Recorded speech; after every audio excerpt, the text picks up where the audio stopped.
Hello दोस्तों, UPSC Hindi के study platform में आप सभी का स्वागत है। तो हमने क्वेश्चन किए थे आपके 161 तक। आज हम लोग को 162 से देखना है। तो सबसे पहले उन सारे फ्रेंड्स का एक बारी मैसेज पढ़ के आपको बताना चाहता हूँ जिन्होंने कमेंट बॉक्स में लगातार कमेंट किए और पॉजिटिव कमेंट किए। मैं एक बात सबसे कहना चाहता हूँ जिन लोगों ने लेक्चर देखना स्टार्ट किया है अभी, कि एग्ज़ाम तब तक नहीं निकलेगा जब तक आप इन्वॉल्व नहीं होगे। पहले मैं ये भी कहता हूँ कि अगर आप सेल्फ स्टडी अच्छे से कर सकते हो तो आप सेल्फ स्टडी करो, ठीक है। आप रिवीजन के पॉइंट ऑफ व्यू से किसी का भी वीडियो देखो, मैं ये भी नहीं कहता मेरे ही देखो, किसी का भी वीडियो रिवीजन के पॉइंट ऑफ व्यू से देखो। आपको उतना टाइम देना पड़ेगा जितना कि किसी एग्जामिनेशन की डिमांड है, उतने एफर्ट्स डालने पड़ेंगे, चाहे फिर आप 1 वर्ष में डालो, 2 वर्ष में डालो या 5 वर्ष में डालो, ठीक है। वो आपके ऊपर डिपेंड करता है। और रही बात, जैसे कुछ लोग पंचवर्षीय योजना कहते हैं, तो मैं बता देना चाहता हूँ कि आज के दौर में सच में कोई भी एग्ज़ाम एक पंचवर्षीय योजना टाइप का ही मुद्दा होता है। जैसे अगर आप 12th के बाद नीट या आईआईटी करना चाहते हो तो आपको ही पता होता है कि फ्रॉम 9th ऑनवर्ड्स आप 9th क्लास से ही थोड़ा सा सीरियस हो जाते हो कि ठीक है मुझे आईआईटी में जाना है। आप 10th 11th 12th और उसके बाद शायद 1 साल प्रिपरेशन करके या 2 साल प्रिपरेशन करके आप निकालते हो। तो ये पंचवर्षीय टारगेट तो होता ही होता है। ये कह देना या डिमोटिवेट कर देना लोगों को, ऐसा नहीं होता है। आप देखते होगे कि कितने बच्चे ऐसे हैं जिन्होंने 21-22 साल की एज में यूपीएससी क्रैक कर लिया। बहुत रेयर है ये चीज़, ठीक है। लिमिटेड बच्चे ऐसे होते हैं। मोस्टली 25 साल 26 साल हो ही जाता है, या समटाइम्स थोड़े और मेच्योर एज में 27 साल 28 साल तक पहुंच जाती हैं चीज़ें। क्योंकि ये जो एग्जामिनेशन की डिमांड है, थोड़ा टाइम वो लेता ही लेता है। और जब तक आप उस टाइम को दोगे नहीं उस एग्ज़ाम को जितनी कि उसकी डिमांड है क्रैक करने के लिए, तब तक एग्जामिनेशन जो है फाइनली जो है नहीं क्रैक होता है। चलिए कुछ कमेंट्स देख लेता हूँ मैं, क्योंकि मैंने कहा था कि अगर अच्छे कमेंट्स आएंगे तो मैं उसको ज़रूर शामिल करूँगा। तो यहाँ पर हाजिर है कुछ स्क्रीनशॉट्स जो मैंने वादा किया था उस तरीके से। तो सबसे पहला जो कमेंट है लेक्चर 9 पर मेरे, उसमें मनीषा सांगवान जी का है, ठीक है। उन्होंने लिखा है कि सर मैंने यूपीपीसीएस और आरओ की तैयारी कर रही हूँ और ये जो करंट अफेयर्स कर रहे हो इसके अलावा क्या फॉलो करना चाहिए आपके चैनल पर सर, ये मेरा फर्स्ट अटैम्प्ट है।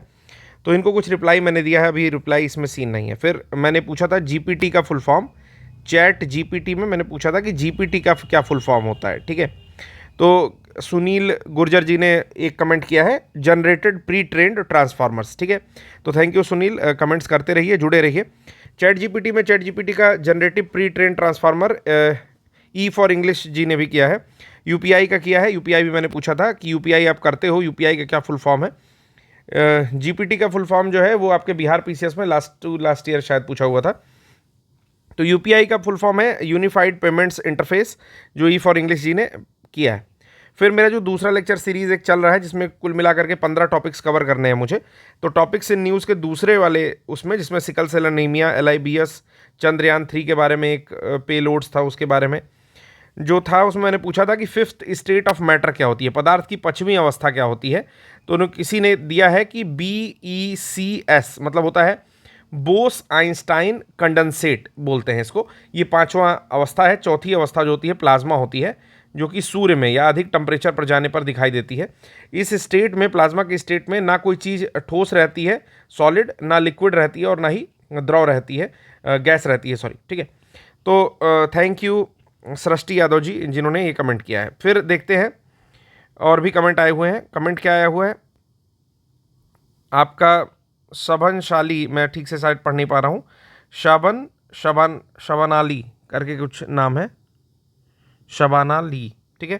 तो इन्होंने चाबहार पोर्ट दिया है। मैंने पूछा था कि ईरान में, ठीक है, भारत के द्वारा डेवलप किया जाने वाला कौन सा पोर्ट है जिसको 10 साल के लिए अभी जो है भारत वहाँ का कॉन्ट्रैक्ट लेकर रखा है। अभी ये डील जल्दी ही साइन हुई है, एक समझौता हुआ है। तो ईरान का जो पोर्ट है उसका नाम है चाबहार पोर्ट, ठीक है। फिर बात आती है एक मेरे 7वें वीडियो पर एक कमेंट आया है जिसमें ऑप्शन मैंने पूछा था कि हर्ष ने 3 बुक्स लिखी जो कि काफ़ी इंपॉर्टेंट है, किसी एक का नाम लिखिए। तो यहाँ पर शबाना ली है, जो भी नाम है, मैं एक्चुअली समझ नहीं पा रहा क्या लिखा हुआ है। तो उन्होंने तीनों बुक का नाम लिख दिया है, रत्नावली, प्रियदर्शिका और नागानंद, ठीक है। तो हर्ष की 3 बुक का नाम लिखा हुआ है, प्रियदर्शिका, रत्नावली और नागानंद। ठीक है। उसके बाद मैंने ये भी पूछा था कि उनका दरबारी कवि कौन था, तो वाण भट्ट था, ठीक है, जिसने हर्षचरित लिखा था। तो कुछ पॉइंट याद रखेंगे। चलिए, थैंक यू फॉर कमेंटिंग। देखिए, इससे ये पता चलता है ना कि आप लोग कितना जुड़े हुए हो। मैं हमेशा 15 दिन पे 20 दिन पे एक बारी कमेंट्स जो है लेकर के आ जाऊंगा आप लोग के सामने। फिर यहाँ पर साधना प्रजापति जी ने एक क्लास किया है कि मेरी सबसे फेवरेट क्लास है, थैंक यू साधना जी, ठीक है, और काफ़ी कुछ जो है अप्रिशिएट भी कर रही है मेहनत को।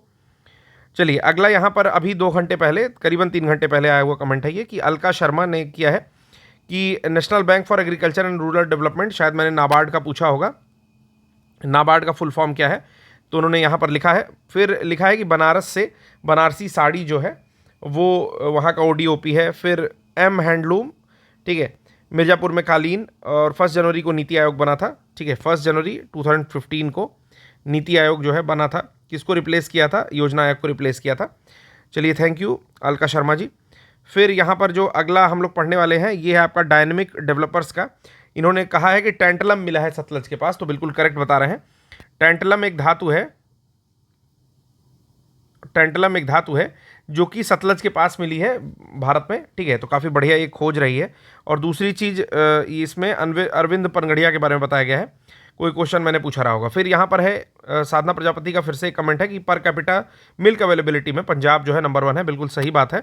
सेकंड रैंक राजस्थान और तीसरा मध्य प्रदेश है। देखिए, एक्स्ट्रा इन्फॉर्मेशन भी यहाँ पर एडेड है, जिन लोग को नोट करना है वो नोट कर सकते हैं, ठीक है। फिर इन्होंने लिखा है कि क्लास कंटिन्यू करते रहिए, तो बिल्कुल आप देखते रहिए, क्लास कंटिन्यू रहेगी। अभी तो देखिए इसमें तो अभी स्टार्टिंग है, चूँकि 16 को पेपर है, आपको ही पता है कि थोड़ा सा यहाँ पर अभी क्या कह सकते हैं कि ऑडियंस जरा सी इंटरेस्टेड कम है।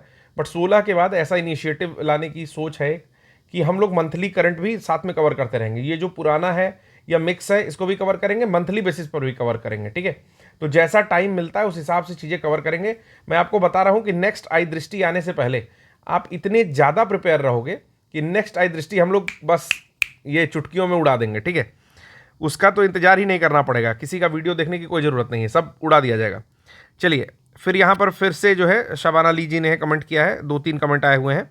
यहाँ पर बाण भट्ट भी किया है, 159 किया है। मैंने कहा था कि कितनी रैंक जो है किसी इंडेक्स में पूछा था मैंने, तो इतने सारे कमेंट थे जो हमने पढ़ लिए हैं। अब स्टार्ट करते हैं अपना मेन क्वेश्चन। जो आज का क्वेश्चन है, कह रहा है कि हाल ही में पशुधन क्षेत्र के लिए, एक सेकंड जरा पेन चेंज कर लो दोस्तों,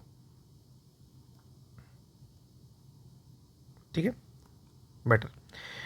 पशुधन क्षेत्र के लिए पहली क्रेडिट गारंटी योजना के संचालन हेतु कितनी राशि की क्रेडिट गारंटी फंड की स्थापना की गई? तो पूछा है क्रेडिट गारंटी योजना के संचालन के लिए क्रेडिट गारंटी फंड कितना रुपए से स्टार्ट किया गया है।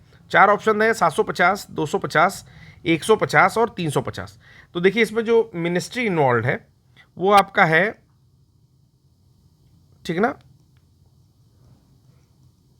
ठीक है ना, जो मिनिस्ट्री है वो है आपका डेयरी और एनिमल हस्बेंड्री डिपार्टमेंट, ठीक है। ये डिपार्टमेंट आपका इसमें इन्वॉल्व है। और टोटल जो क्रेडिट गारंटी फंड के लिए पैसे रखे गए हैं वो आपके, तो इसमें जो ऑप्शन करेक्ट होगा वो होगा 750 करोड़, यानी कि ऑप्शन ए। तो टोटल जो है 750 करोड़ ये आपके क्रेडिट गारंटी स्कीम के अंतर्गत दिया गया है, जो आपका क्रेडिट गारंटी फंड है उसमें। आइए एक्सप्लेनेशन एक बारी देख लेते हैं। मैं एक बात और कहना चाहता हूं कि जो भी दोस्त लेक्चर देख रहे हैं जरूर कमेंट करिए, ठीक है, अपना कुछ वैल्यूएबल सुझाव दीजिए, पार्टिसिपेट करिए। अगर देखना स्टार्ट किया है तो उसको दहलीज तक पहुंचाइए, अगर प्रिपरेशन स्टार्ट की है तो कुछ बनिए, ठीक है। मैं ये नहीं कहता कि सबके सब अधिकारी बन जाएंगे, सब PCS में फर्स्ट रैंक ला दिए, 700 सीट निकली तो सब मेरे ही स्टूडेंट्स हैं, ऐसा नहीं होता। लेकिन आप अप्रोप्रिएट एग्जाम, जो भी आपके घर चलाने के लिए आपको लगता है कि अप्रोप्रिएट है, ठीक है, चाहे वो जूनियर असिस्टेंट का हो, UPSSC का एग्जाम हो, UPSC का हो, UPPCS का हो, या किसी भी एग्जाम जिसके लिए भी एलिजिबल आप खुद को पाते हो, आप उसको निकालो, ठीक है। उसमें हर जगह करंट अफेयर्स की अहमियत है और उसकी वैल्यू आपको समझनी चाहिए।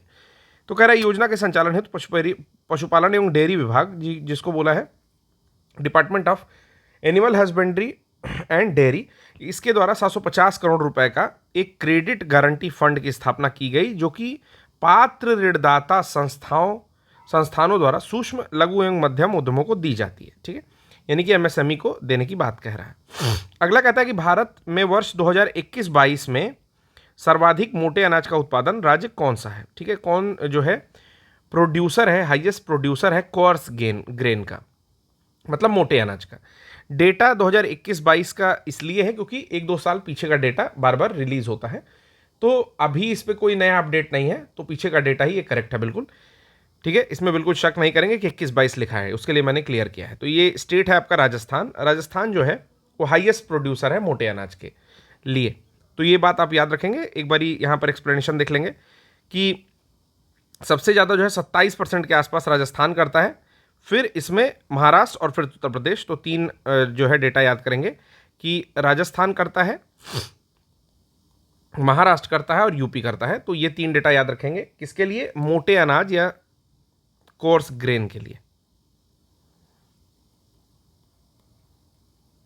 ठीक है, अगले प्रश्न पर चलते हैं। निम्नलिखित में से कौन सा सही है?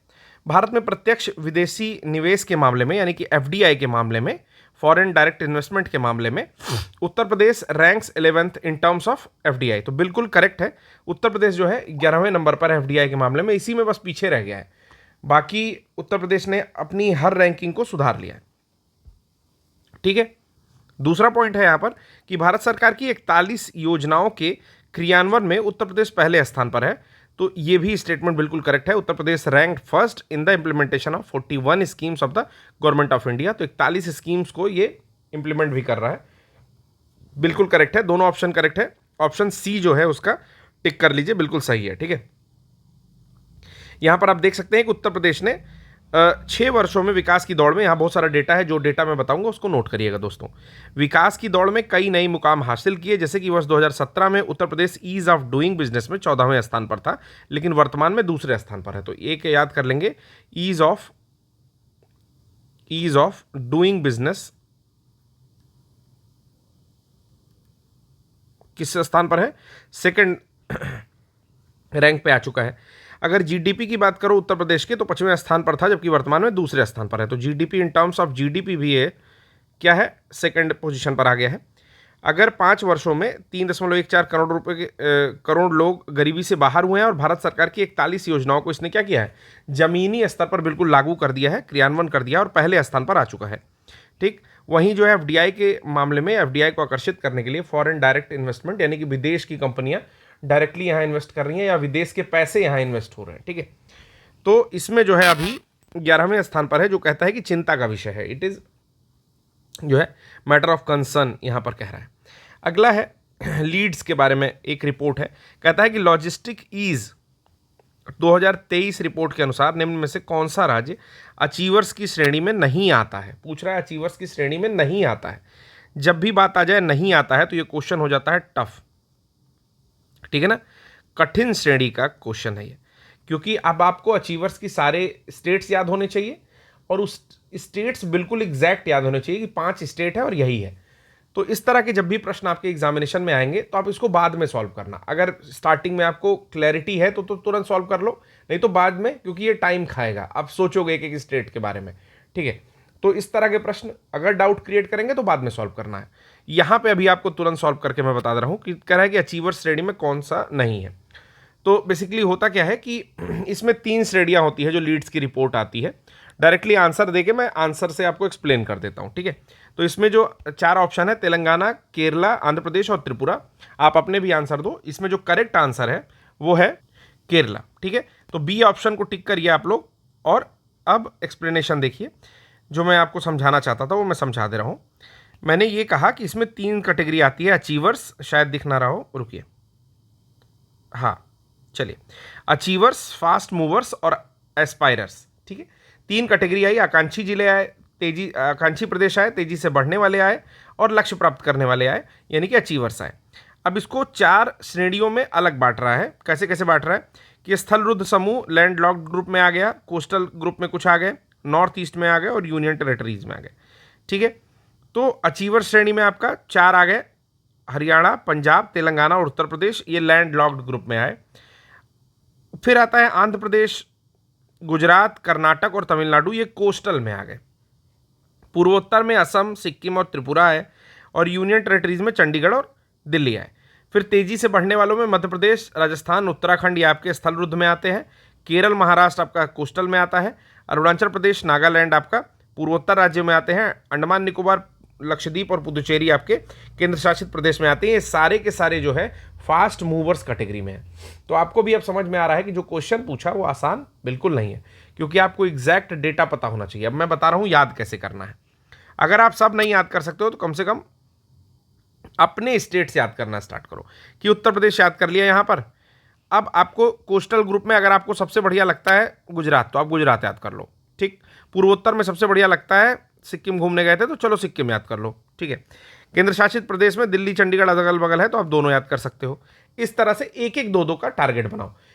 पहली बार जब याद करो ना तो एक एक दो दो याद करो कि अचीवर्स के मैं सबके सारे ग्रुप के एक एक दो दो याद कर रहा हूं, ठीक है। फिर इसी तरह नेक्स्ट डे फास्ट मूवर्स के एक एक दो दो याद करूंगा, और फिर एस्पायरर्स के, आकांक्षी के एक एक दो दो याद करूंगा।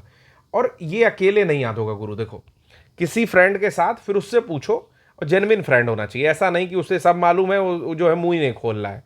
मैक्सिमम तो अब ऐसे हो गए हैं कि उन्हें लगता है कि उनका ज्ञान जो है किसी को बता देंगे तो उड़ जाएगा, वही क्वेश्चन में आएगा। वही देखो यार, सब सब होई है सोई जो राम रचि रखा, ठीक है। अगर आप अलग रिलीजन से बिलोंग करते हो तो फिर आप अपने के अकॉर्डिंग राम के जगह पर लगा के बिल्कुल समझ सकते हो कि वो सब कुछ पहले से लिखा हुआ है, होना वही है। तो देखो पहले जो हमारे भारत का जो गौरवशाली अतीत था, हमें अपने पहले तो जो भी हमारा अतीत है, जो हमारे टेक्स्ट रहे, बुक्स रहे रिलीजियस, और उसके अलावा भी बहुत सारी जो भी रिसर्चेज रहे, वो सब बहुत रिच रहे। मतलब हमारा जो हेरिटेज कल्चर या फिर इस तरह की जो क्या बोलेंगे उसको, लिगेसी जो रही, बहुत रिच रही भारत की। लेकिन आज के टाइम में ना वो धीरे धीरे धीरे धीरे जो है वो वेस्टर्न कल्चर से प्रभावित होने के नाते, होना भी चाहिए लेकिन इतना भी ना हो जाओ कि यार अपना कल्चर जो है छोड़ दो। अभी मैं मूवी देखा जब ओपेनहाइमर, तो मैंने देखा कि जो मेन उसका साइंटिस्ट है जिनका नाम ओपेनहाइमर ही है, तो वो जब आप न्यूक्लियर बॉम्ब का टेस्ट हो जाता है और हिरोशिमा या नागासाकी में कहीं गिरने वाला रहता है, तो वो संस्कृत की बुक पढ़ते रहते हैं, आई थिंक गीता पढ़ते रहते हैं। तो ये काफ़ी इंस्पिरेशनल है कि हमारी बुक्स को उस टाइम में वहाँ के साइंटिस्ट पढ़ रहे थे, वहाँ से एनर्जी ले रहे हैं, वहाँ से ज्ञान ले रहे हैं, हमारा विजडम फॉलो कर रहे हैं। आज भी भारत की ऐसे बहुत सारे लिटरेचर हैं जो संस्कृत में लिखे हुए हैं। जर्मनी में प्रॉपर शोध होता है उन पर, आप इसको गूगल करके सर्च कर सकते हो। जर्मनी में शोध होता है हमारी टेक्स्ट पर, लेकिन हम ही लोगों को वो टेक्स्ट नहीं पढ़ने दिया जाता।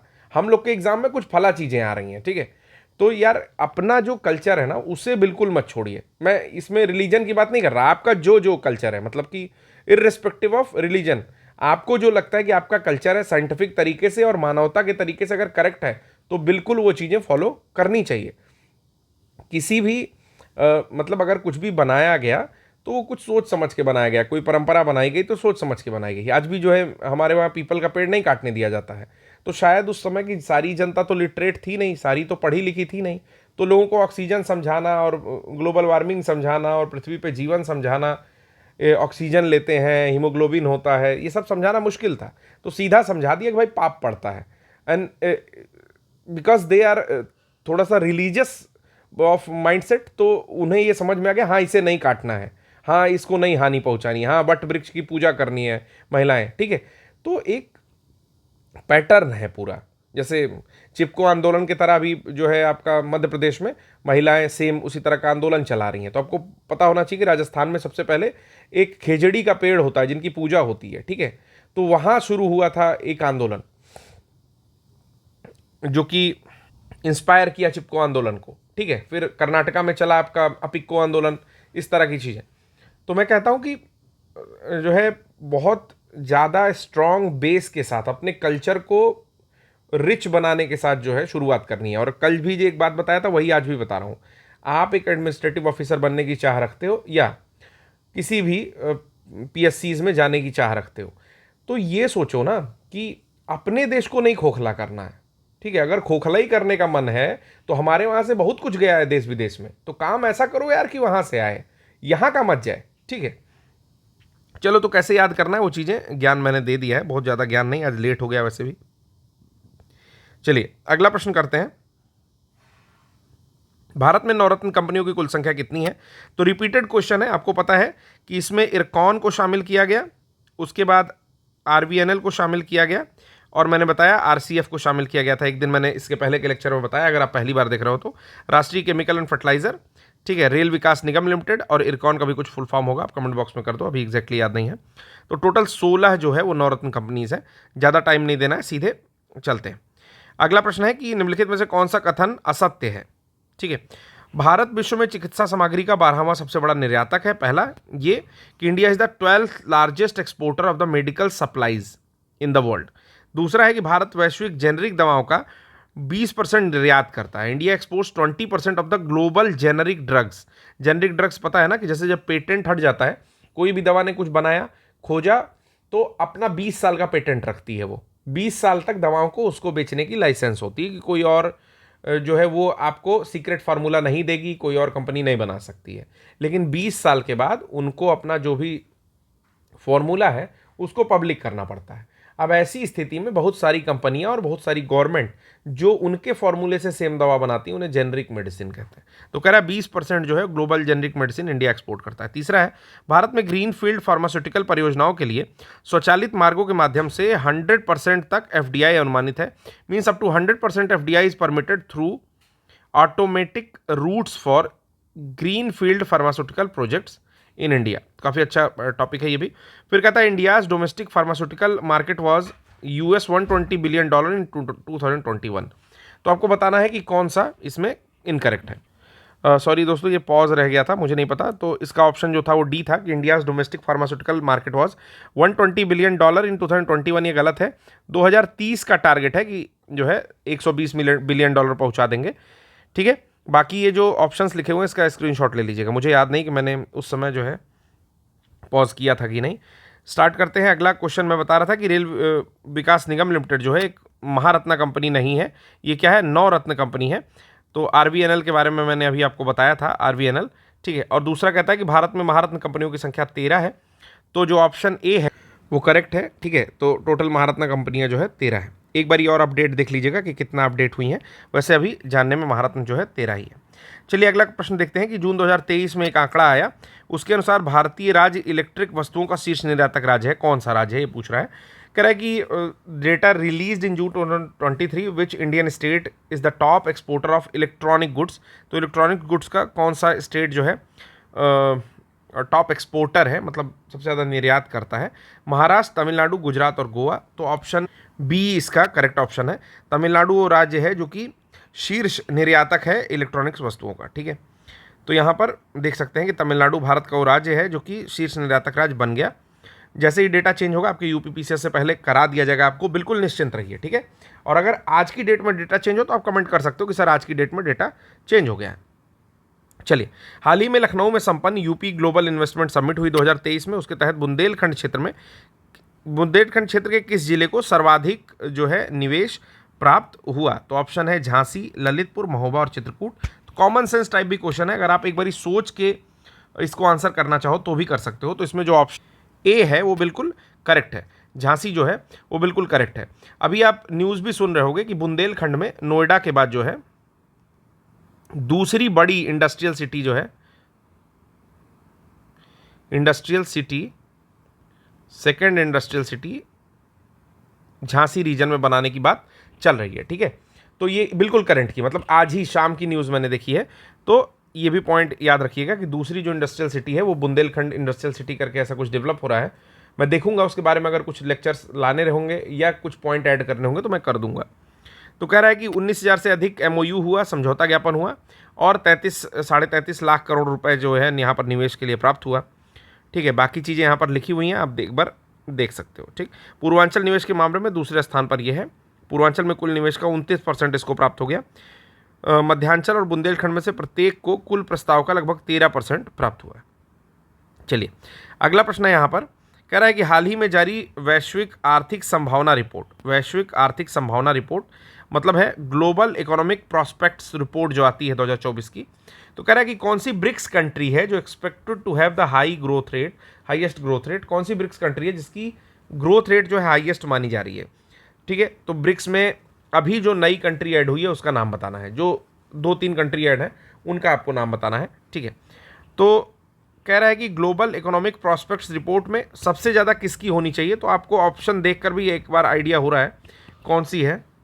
तो कंट्री है इंडिया, ठीक है। इतना तो पता ही है कि इंडिया का ग्रोथ रेट सबसे बढ़िया चल रहा है। तो अनुमानित जो ग्रोथ रेट इसमें है 6.3 के आसपास है, जो कि ब्रिक्स देशों में सर्वाधिक बढ़िया है वैश्विक आर्थिक संभावना रिपोर्ट के अनुसार, ठीक है।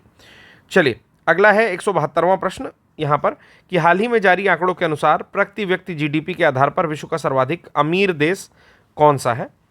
तो कुछ नज़दीक नज़दीक के ऑप्शन दिए हुए हैं। पहला है सिंगापुर, फिर है कतर, लग्जमबर्ग और आयरलैंड। चार में से मुझे लगता है कि ऑप्शन बी सही होना चाहिए था, लेकिन यहाँ पर आंसर जो है वो लग्जमबर्ग का है। तो लग्जमबर्ग वो शहर है जो कि प्रति व्यक्ति जीडीपी के आधार पर विश्व का सर्वाधिक अमीर देश है, ठीक है।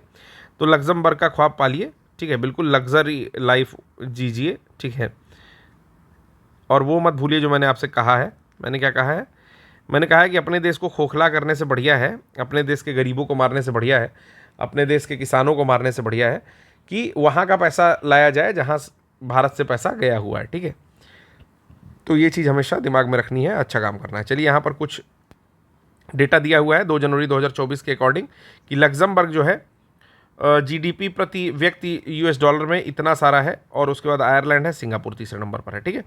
तो स्टार्टिंग का 3 याद कर सकते हैं, सर्वाधिक अमीर विभिन्न देशों में। अगला प्रश्न है आपका, हाल ही में किस संस्थान द्वारा इंटरनेशनल डेट रिपोर्ट 2023 जारी की गई। 4 ऑप्शन यहाँ पर है, विश्व बैंक, अंतर्राष्ट्रीय मुद्रा कोष, विश्व व्यापार संगठन और एशियाई विकास बैंक। तो ये रिपोर्ट जारी की जाती है वर्ल्ड बैंक के द्वारा।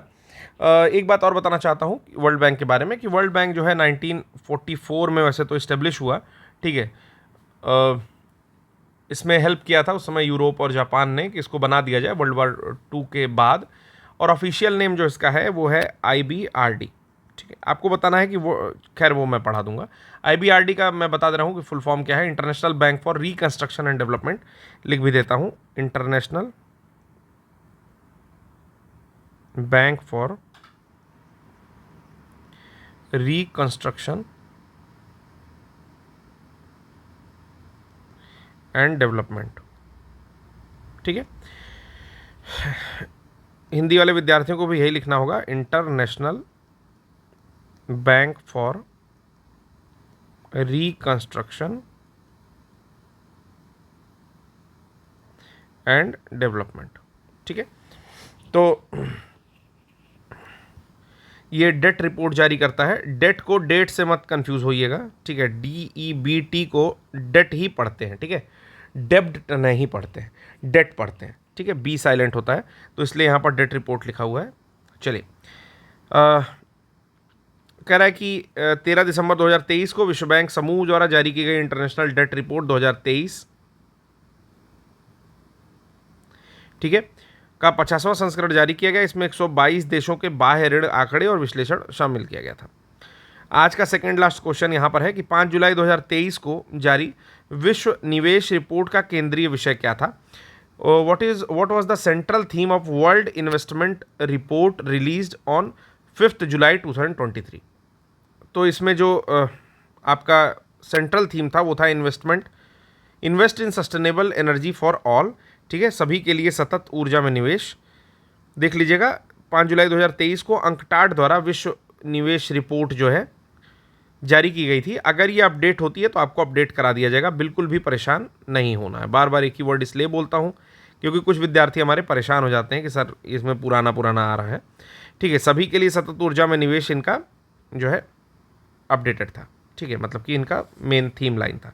लास्ट क्वेश्चन आज का देख लेते हैं। हाल ही में जारी वर्ल्ड एयरपोर्ट अवार्ड्स 2023 के अनुसार किस देश का हवाई अड्डा सर्वाधिक स्वच्छ हवाई अड्डों की सूची में शामिल होता है। चीन, भारत, जर्मनी और जापान।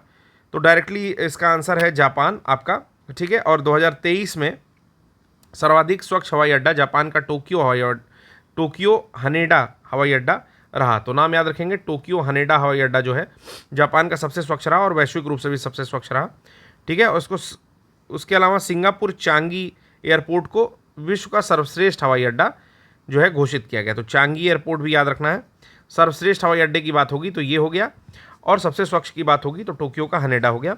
और 4 भारतीय हवाई अड्डों को भी 100 सर्वश्रेष्ठ हवाई अड्डों में शामिल किया गया है। ये भी याद रखिएगा कि भारत वाले भी थोड़ा इसमें पीछे चल रहे हैं, लेकिन धीरे धीरे जिस तरह से डेवलपमेंट हो रहा है भारत वाले भी आ जाएंगे। चलिए, ये 2 नंबर है। कोई भी अगर आपको कोर्स ज्वाइन करना है तो इस पर इन्फॉर्मेशन ले सकते हैं। यूपीएससी हिंदी हमारा चैनल है, उसके साथ साथ यूपीएससी हिंदी फॉर सीएस करके एक टेलीग्राम चैनल है।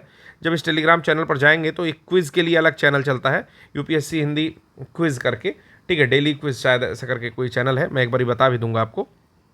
तो ये चैनल आप जरूर ज्वाइन करेंगे। क्यों ज्वाइन करेंगे? क्योंकि 20 क्विजेज़ आते हैं आपके जीएस को ध्यान में रखते हुए और 10 आते हैं हिंदी को ध्यान में रखते हुए। तो अगर आप आरओ के एग्ज़ाम की प्रिपरेशन कर रहे हैं तो इससे बढ़िया प्लेटफॉर्म आपको मिलना नहीं है, ठीक है। और खासकर देखिए, बात यह है कि जो इनिशिएटिव यहाँ चलता रहता है, आने वाले जो कुछ यूट्यूब वाले चैनल हैं वो फॉलो कर लेते हैं, और कोई ऐसा है भी नहीं, मतलब कॉपी करते रहो, कोई इशू नहीं है। लेकिन सबसे पहले जो इनिशिएटिव है वो यूपीएससी हिंदी के द्वारा ही लिया गया था। बीच में थोड़ा सा कुछ दिनों के लिए ठप था, लेकिन फिर से स्टार्ट है और काफ़ी ज़्यादा पॉपुलराइज है। मुझे लगता है कि 35,000 के आसपास सब्सक्राइबर उस पर होने वाले होंगे। बाकी यूपीएससी हिंदी के टेलीग्राम चैनल पर 1 लाख प्लस सब्सक्राइबर हैं। आप लोग सर्च करके इसको ज्वाइन जरूर कर लीजिएगा अगर आप पहली बार देख रहे हैं। अभी के लिए इतना ही, धन्यवाद।